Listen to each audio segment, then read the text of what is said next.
வணக்கம். நான் உங்கள் லியோ எம் சிவராமன். பரிவர்த்தனைங்க. பரிவர்த்தனைனா ஒரு கிரகத்தில் இருக்கிற இடத்துல இன்னொரு கிரகம் மாறி உட்கார்றது. இப்போ புதன் இருக்கிற இடத்துல வந்து சூரியன் இருக்கிற வேண்டியது புதன். புதனோட வீடு கன்னி ராசின்னு வச்சுங்க. அங்கே புதன் உச்சம். சூரியன் ஆட்சியான இடம் சிம்ம ராசி. சிம்மத்தில் இருக்க சூரியன் வந்து கன்னி ராசிலையும், கன்னி ராசிக்கு அதிபதியான புதன் வந்து சிம்ம ராசிலையும் உட்காந்தா இது தாங்க பரிவர்த்தனை. இந்த ஸ்பெசிஃபிக்காக வந்து குறிப்பாக வந்து இந்த சூரியனும் புதனும் பரிவர்த்தனை ஆனால் இது ஒரு பெரிய யோகங்க. இவங்க சாதாரணமாக இருந்தாலும் இவர்கள் வந்து வாழ்க்கையில் வந்து ஒரு பெரிய இடத்த அடைஞ்சிருவாங்க. இவங்களுக்கு புத்தி கூர்மை அதிகமாக இருக்குங்க. ஏன்னா வந்து புதன் வந்து புத்திக்கான ஒரு கிரகம், சூரியன் வந்து ஒரு மெஜஸ்டிக் ரூலிங் பிளானட், அது உங்களுக்கு நல்லாவே தெரியும்.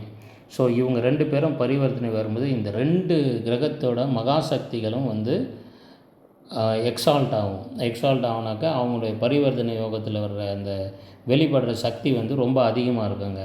இவங்களுக்கு பேச்சாற்றல் வந்து பயங்கரமாக இருக்குங்க. ரொம்ப சாமர்த்தியமாக பேசுவாங்க. சூரியன் வந்து கம்பீரம், அது வந்து கம்பீரத்தை சேர்க்கும் அந்த பேச்சாற்றலுக்கு. எல்லாரும் ரெஸ்பெக்ட் பண்ணுவாங்க. இனிய முறையில் எல்லாருக்கிட்டையும் பேசுவாங்க. எல்லாரும் வந்து மதிப்பாங்க அவங்கள. அவங்க சொல்கிற பேச்சு கேட்பாங்க. இவங்களும் மற்றவங்க கிட்ட வந்து நல்ல ஒரு ஹானஸ்டியாக நடந்துப்பாங்க. நல்ல ஒரு டிப்ளமேட்டிக்காக பேசுவாங்க.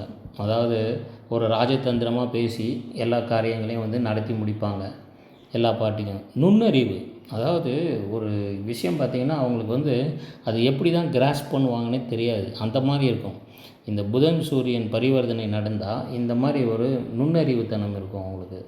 ஒரு விஷயத்தை வந்து குயிக்காக கண்டுபிடிச்சிடுவாங்க. யாராவது பொய் சொல்கிறாங்கன்னா அவங்கள உடனே கண்டுபிடிச்சிடுவாங்க. அவங்க பேசும்போதே அவங்கக்கிட்ட கண்டுபிடிச்சிடுவாங்க. அது மாதிரி இந்த மாதிரி இருக்கிறவங்களுக்கு வந்து என்ன அட்வான்டேஜ்னால் பெரிய பெரிய high positions, diplomats, IAS officer, IPS officers, ஒரு கவர்மெண்ட்டில் வந்து பெரிய பெரிய positions, general managers, directors, board of directors, இந்த மாதிரி பயங்கரமான இடத்துல இருப்பாங்க. இவங்களுக்கு லாபங்கள்லாம் வந்து ரொம்ப அதிர்ஷ்டமானவங்க. இவங்களுக்கு லாபங்கள் வந்து பயங்கரமாக இருக்கும். ஒரு இன்வெஸ்ட்மெண்ட் பண்ணாலும் சரி, தொழில் முறையில் வந்து பயங்கரமாக சம்பாதிப்பாங்க. இன்வெஸ்ட்மெண்ட்லாம் ரொம்ப பக்காவாக பண்ணுவாங்க. ஏமாற்ற மாட்டாங்க. மோஸ்ட்லி முடிஞ்ச வரலாம் வந்து ஹானஸ்டியாக இருப்பாங்க இவங்க. இது ஒரு நல்ல யோகம். இதை வந்து உங்கள் குழந்தைங்களோட ஜாதகத்தில் இருக்கான்னு வச்சு செக் பண்ணி பாருங்கள். உங்கள் ஜாதகத்தில் பாருங்கள். இது ரொம்ப சிம்பிள். பரிவர்த்தனை சிம்மத்தில் இருக்க சூரியன் கன்னியில் இருக்கா, கன்னியில் இருக்க சூரியன் இங்கே, இது மாதிரி இன்டர்சேஞ்ச் ஆகிருந்ததுன்னா இந்த யோகம் உங்கள் ஜாதகத்தில் இருக்குதுன்னு அர்த்தங்க.